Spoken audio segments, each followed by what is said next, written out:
Terima kasih Anda masih bersama kami. Bagi Anda baru saja bergabung, berikut berita utama hari ini.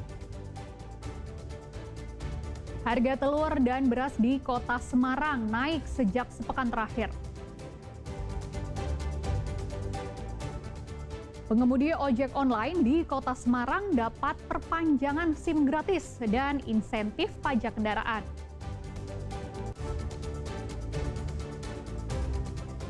Leak Bali ikut ramaikan lomba lari 5 km di Solo.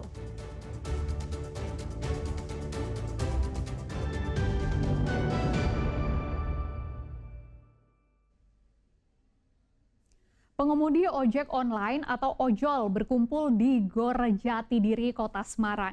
Bukan untuk menggelar aksi massa, mereka datang dan mengantri untuk perpanjangan surat izin mengemudi dan pembayaran pajak kendaraan bermotor yang dapat diskon 5%.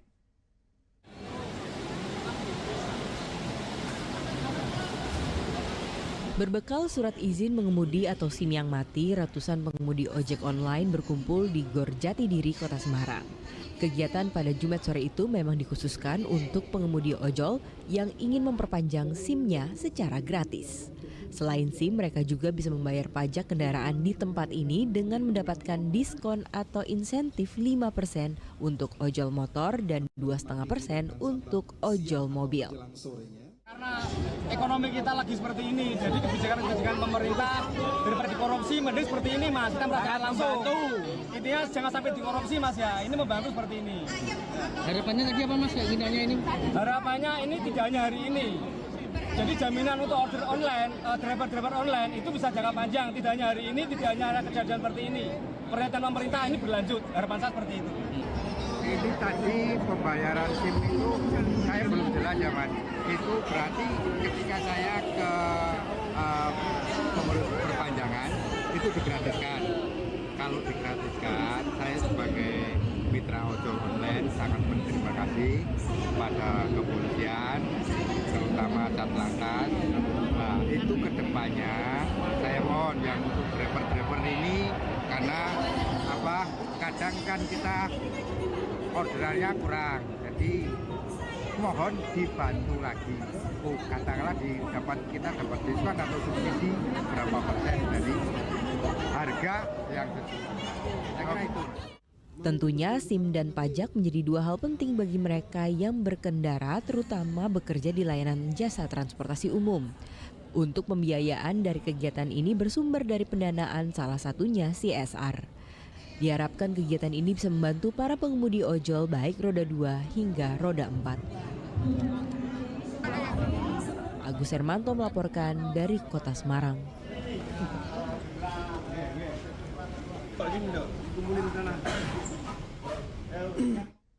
Kejuaraan dunia anggar kursi roda digelar di Kota Solo hingga 18 September mendatang. Dalam kejuaraan tingkat internasional itu, National Paralympic Committee Indonesia tak pasang target tinggi tetapi menjadikan ajang ini sebagai bentuk pemanasan atlet jelang ASEAN Para Games di Thailand.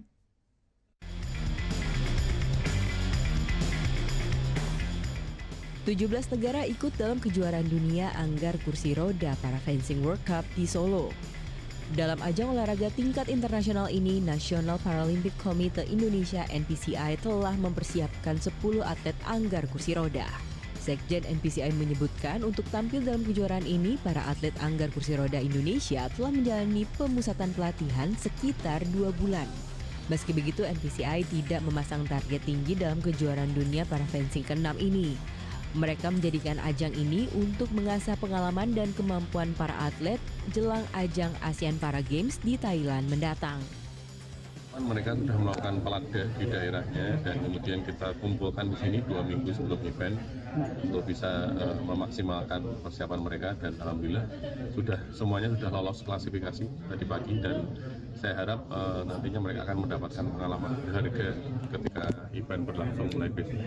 Kalau target kita murni nggak menargetkan medali Mas, karena memang kita baru saja belum ada 1 tahun ya membina mereka, sementara ini kita berhadapan dengan juara dunia, juara Paralimpik, dan kemudian ranking-ranking tertinggi dunia ada di sini. Jadi kita harap atlet-atlet kita bisa belajar dari mereka sehingga kedepannya nanti baik di Asian Para Games Thailand maupun Asian Para Games di Nagoya mereka sudah meningkat prestasinya.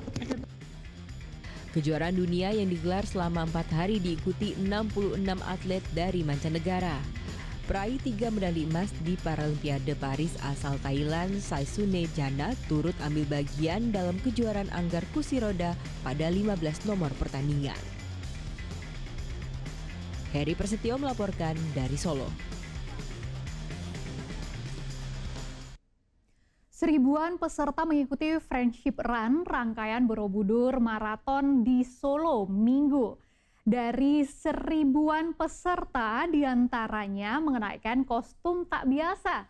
Mereka menggunakan baju seperti leak Bali yang meramaikan lari sejauh 5 km.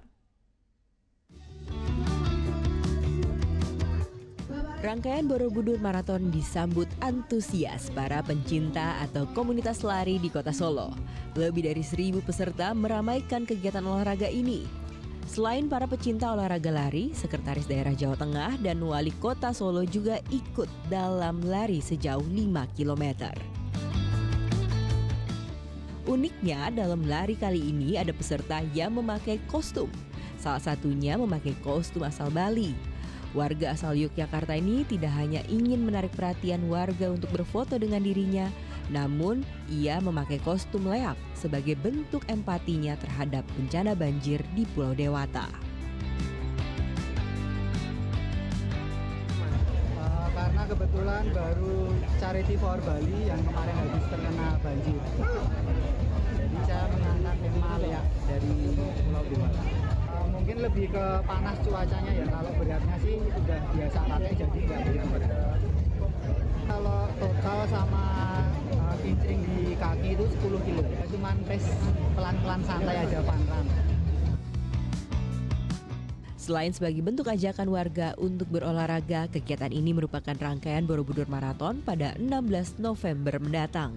Pemerintah Jawa Tengah pun memanfaatkan ajang ini sebagai wisata olahraga untuk mengangkat potensi UMKM di wilayah Jawa Tengah.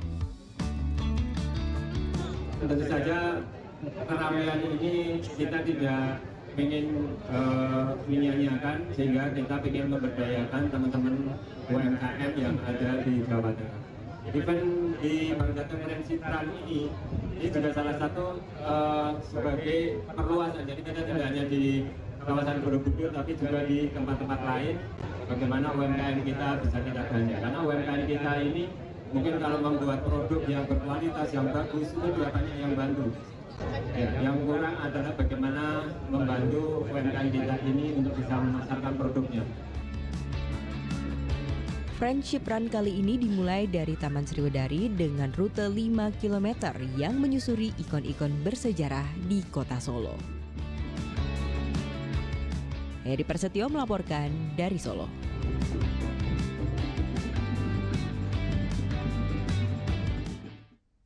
Ratusan bonsai dari berbagai daerah di Indonesia mengikuti kontes di Brebes. Harga bonsai yang dilombakan pun fantastis hingga mencapai ratusan juta rupiah.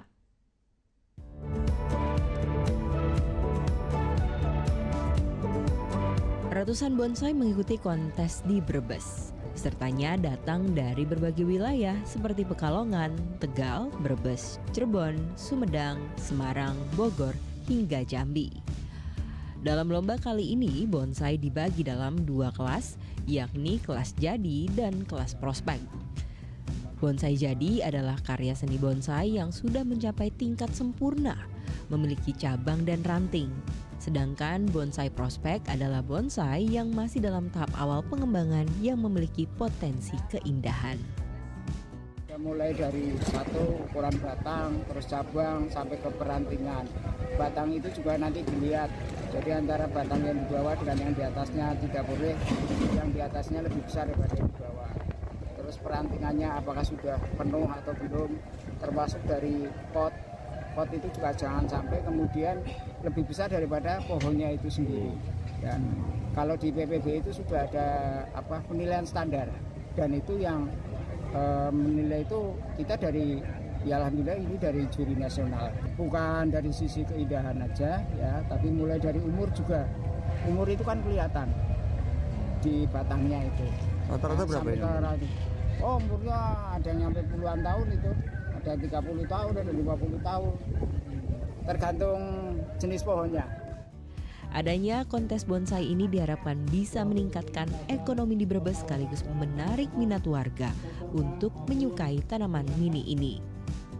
Terlihat cantik, kemudian untuk menghiasi rumah-rumah juga bagus, dan kemudian ini tidak hanya diikuti oleh masyarakat kita saja, masyarakat Brebes, tetapi datang juga dari berbagai macam daerah. Ada yang dari Cirebon, ada yang dari Jambi, ada yang dari Kuningan, dan ada yang dari Pekalongan. Jadi semuanya ikut meramaikan kreativitas yang ada di Brebes. Kemudian kalau sudah banyak orang datang ke Brebes, juga perekonomian kita juga ikut terangkat. Harga dari bonsai di sini terbilang fantastis, mulai dari puluhan hingga ratusan juta rupiah. Wajar saja sebab untuk bisa menghasilkan bonsai yang indah bisa memakan waktu sampai bertahun-tahun. Sugiartono melaporkan dari Brebes.